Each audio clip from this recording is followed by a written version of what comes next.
Hi everyone, Twitch65 here again. In this video, we're going to build a tunnel liner. The key to the way I make a tunnel liner is to cut a shape that fits the opening of the tunnel portal. Templates were cut from 1/8 inch corrugated cardboard, which gives plenty of stiffness and strength to the finished tunnel. I first mapped out the shape by placing the templates along the length of a tunnel I needed on the layout itself. Matching the curvature and the length of the tunnel that I wanted to mimic, I cut thin strips out of heavy construction paper, and using hot melt glue, I attached the templates equally spaced along the curve.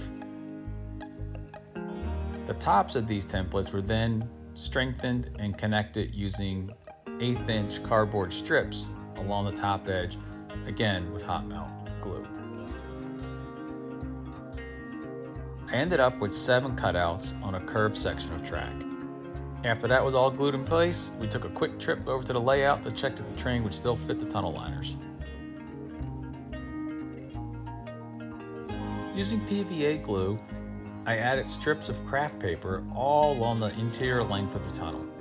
The important part here is to get all the surface covered with no gaps and to keep the paper from going past the opening, as this would interfere with the locating of the plaster portal.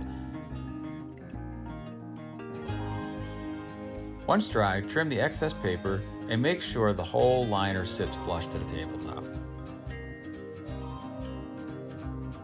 I used pre-mixed drywall compound, and I added this mix all along the length of the walls. You don't really have to worry about full coverage, just get enough on so you can spread and texture the drywall compound in the next step.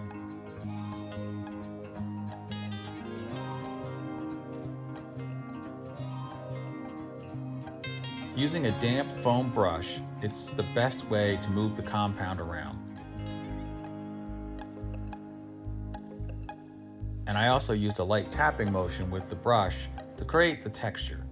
I was going for a blasted tunnel look, but if you wanted a board or a shotcrete look, just don't do the tapping. After allowing the drywall compound to dry and fully cure overnight, I started the painting process. This starts by putting a dark brown acrylic craft paint on as a base coat. I added a little bit of water so it would get good coverage and it would get down into any cracks and textures.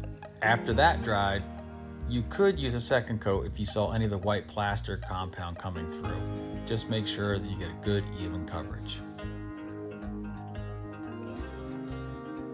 To bring out the texture, I used a light gray acrylic paint and dry brushed over the brown. You don't want to go too heavy. Tunnels are dark places.